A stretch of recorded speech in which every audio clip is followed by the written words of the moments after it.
You're watching News Channel 5 Sports Extra in high definition. Today between the Hedges and Athens, Georgia, 6th-ranked LSU taking on 9th-ranked Georgia. This battle of top 10 teams was very important for LSU, especially for the senior quarterback, Zach Mettenberger. The Georgia native was kicked off the Bulldog squad after violating team rules in 2010. Off to Athens we go. There you see both teams getting revved up before the game. You've got a scary moment for the Bulldog Nation. Running back Todd Gurley hits the corner for a nice game, but he's tackled. He turned his ankle. Gurley would leave the game and not return. Now, we've got a 14-all game in the fourth.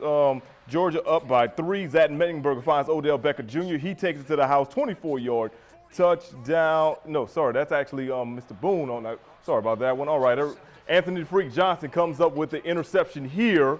So that'll set up LSU in a good opportunity to actually get things going. So Zach Mettenberger sets back the pass, and here he goes again. He finds his man in the end zone for a touchdown. LSU back on top 14-7. But here comes Aaron Murray and the Georgia Bulldogs here, completing the pass on the sideline for a first down for the Georgia Bulldogs. Then Murray takes it in on his own for another touchdown. Georgia would lead this game at halftime, and as we check out your final score, Georgia was the one that ends up pulling off the victory, 44-41 over the LSU Tigers tonight, giving them their first defeat of the season. Staying in the SEC, 11th-ranked South Carolina taking on Central Florida. Connor Shaw was injured earlier. And how about Central Florida had a 10-0 lead on the old ball coach Steve Spurrier and company. But then they start running the ball and running it well. Here's Mike Davis taking the 53-yard touchdown to the house, 10-7, South Carolina only down. Now South Carolina up 14-7, and it's more Davis. He's like, give me the rock. Let's get into the end zone, using his muscles to cross the goal line.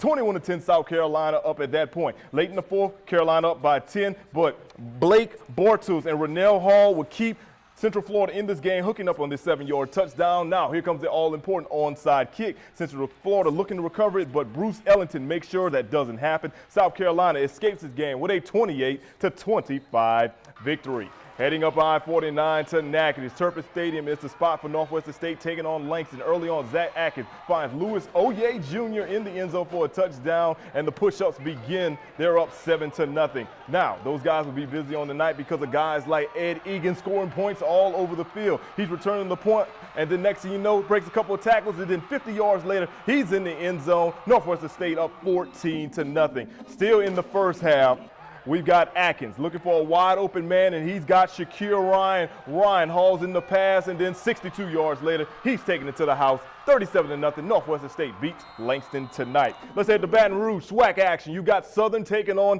Jackson State. A battle of number 1 in the East against number 1 in the West. First quarter, Drake Joseph steps back to pass, and he's sacked by Ariane McCree. Jackson State will get some good field position after that, and they settle for a field goal by Ryan Beasing. It goes up, and it's good. Jackson State on top, 3-0. In the second, the Jaguars take the lead. Leonard Tillery takes the handoff up the gut, and he is gone. 60 yards, touchdown Jags, but that wouldn't be enough as Jackson State comes back to beat Southern 9 in this game. All right, everyone, more to come on News Channel 5 Sports Extra, including a high school football game on a Saturday that went into overtime. We've got those highlights coming up after the break.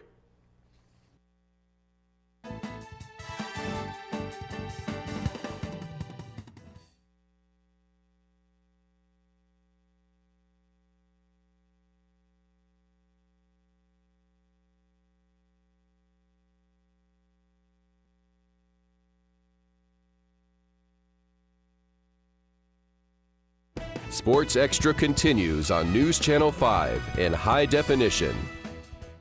And welcome back, everyone. Today we had a high school football game scheduled in Central Louisiana as Coach Anthony Hicks and his Peabody Warhorses played host to Coach Benny Vault and the Block Bears. It was homecoming over at Peabody. Everybody showing out in their great green attire. Now, Block was the one getting up on top earlier. The quarterback fights off a man, get the ball down the field to his man. Look at him give that big stiff arm. He's going down the sideline for a touchdown, and the Block Bears go up 6-0 as their extra point was no good. Now Block driving again. Their tailback takes the handoff, and then he'll get into the end zone as he comes into your living room right there, everyone. How about the Block Bears going up top 14-0? Looks like they brought a good crowd from Jonesville. Ensuing kickoff, they kick it to Darshawn Boss, and just like Rick Ross, he's a boss, hitting the sidelines for a long touchdown there, doing it Boss style.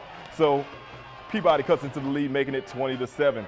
Later, Cedric Kirkland looking for a wide open man, and he's got one. And guess who it is? It's Mr. Boss. Boss breaks 2 tackles, and then he is going down the sidelines again. Look at him jucking and jiving away from defenders. It was 20-14 at this point. The game went into overtime, actually, and how about Peabody? Pulls off the victory tonight on overtime, winning 26-20. They're now 3-1 on the season. Switching over to the pros now, the Saints are 3-0 for the first time since 2009, the same year the Hoodats won the Super Bowl. The Saints' next 3 games will be really tough because all of their opponents are undefeated as of now. And of those 3, the Saints' next opponent is probably off to the most surprising start. The Miami Dolphins are one of 4 undefeated teams that's left in the AFC. After beating the Browns and Colts, the Dolphins beat the Atlanta Falcons last Sunday by a score of 27-23. Miami has been successful thanks to the play of their quarterback, Ryan Tannehill.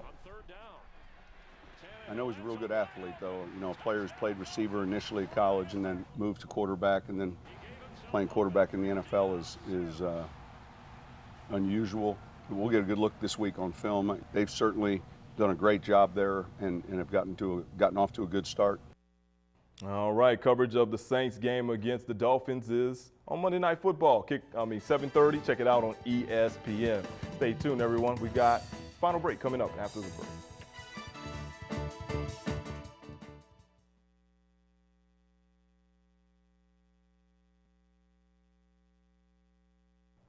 And we're back with my final Some Mo Sports, and I'd like to dedicate it to my good friend Chris Bailey. He and his fiancee Lauren Lawrence got married today. The 2 longtime sweethearts are looking forward to spending the rest of their lives together. So good luck to Chris and Lauren. And also, Mo Sports. Yeah, that was it, man, for the Mo Sports. As a matter of fact, it's time for me to say goodbye too, everyone. So man, I've had a lot of great memories here. So I can't even say that. Matter of fact, I got some video if you can actually roll it real quick. There we go. 3.5 years here in Alexandria. Well, I'm heading to Montgomery, Alabama. I came to Central Louisiana in August of 2010 with one goal in mind, and that was to do a great job in sports. Since then, I've done everything I can do to bring the people of St. some Mo Sports. There are so many great things I've seen through the years, and I've even met some wonderful people along the way, whether it's high school, college, or pro. On the high school level, I enjoy covering football, basketball, baseball, softball, soccer, powerlifting, track, golf, swimming, and anything else. Also covering Northwestern State, Louisiana College, LSU, and all the other colleges have been a joy as well. This year's Super Bowl was an exciting experience that I will never forget either. I would like to thank all of the coaches, players, and fans in Central Louisiana for allowing me to be your sportsman. I'd also like to thank the members of the Second Evening Star Baptist Church for providing me a home to praise the Lord.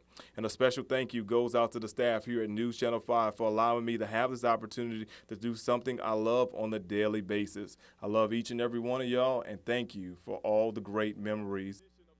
Mo, we really appreciate it and wish you the best of luck. Thanks, guys. Really. And thank you, Central Louisiana, for having me in your homes each and every night for sports. All right. We'll definitely